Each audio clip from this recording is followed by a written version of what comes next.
my 2023 Vulcan Voyager ABS. Looks like it takes 2.5 quarts of engine antifreeze slash coolant, and it's still fairly new. I got about 700 miles on the bike, and I can't see draining it all right now and filling it up with there's something called engine ice, which I'll move up to when it comes time to actually flush and change the coolant that's in there. What I'm going to be using is this water wetter. It seems to get pretty good ratings and should run up to 20 degrees cooler. Ivan on the reflash already got the engine to run cooler by enriching up the mixture a little bit so the cylinders are cooler, and at the same time having the fans all come on earlier.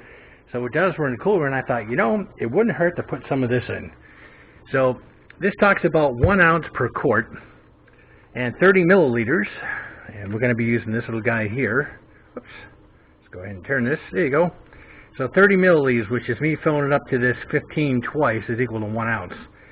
So it's 1 ounce or 30 milliliters per quart. So I'll just do it accordingly and add the correct amount. And I'm going to put this in the expansion tank because, of course, as the coolant gets hot, it expands and contracts, expands and contracts, and over time, it'll basically mix with the entire system, and hopefully this will actually cause it to run a little bit cooler also.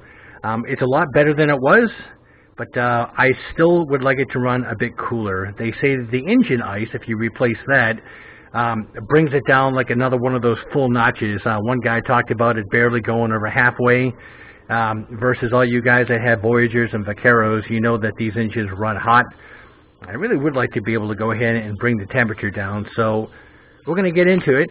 And following the old book here,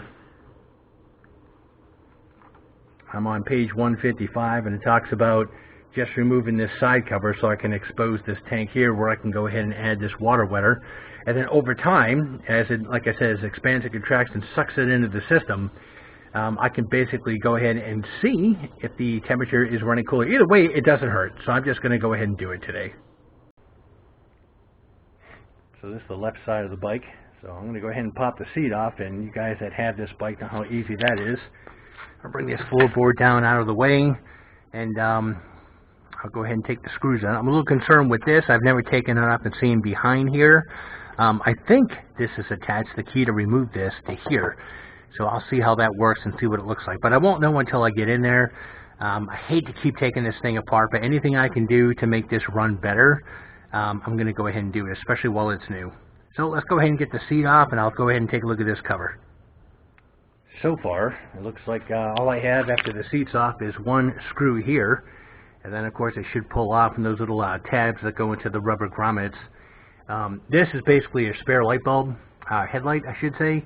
I took the tools out and put it into a bigger tool kit, added some other tools to it that I had. I just keep it in the saddlebag, and I like to carry a spare lamp. You never know when you're out, the thing blows, and I can go ahead and replace it pretty quickly if I needed to. So that's what that is, in case you're wondering.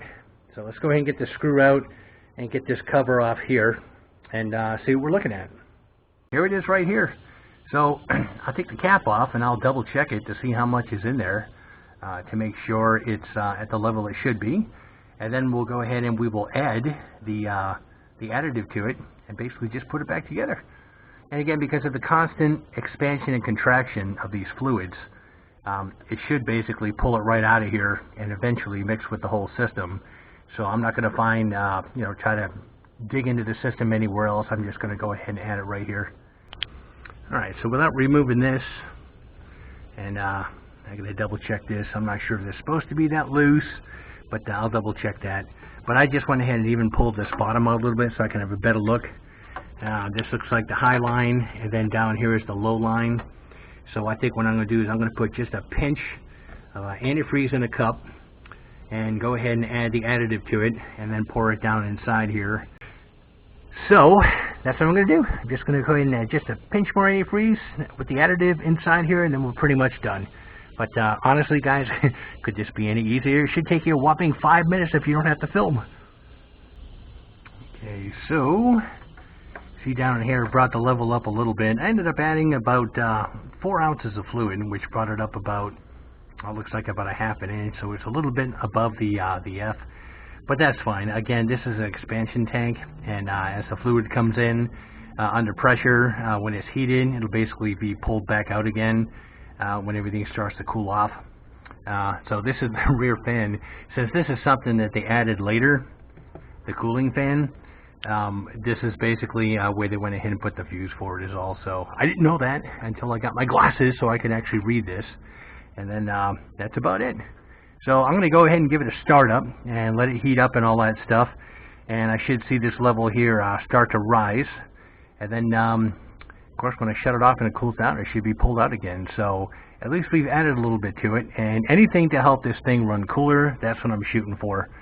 So that's it, guys. I'll go ahead and put this all back together, get the seat back on. I'll throw this on YouTube. If you like this video, and hopefully it'll help, like, subscribe, hit that bell notification for future content, and we'll see you guys real soon on another YouTube video.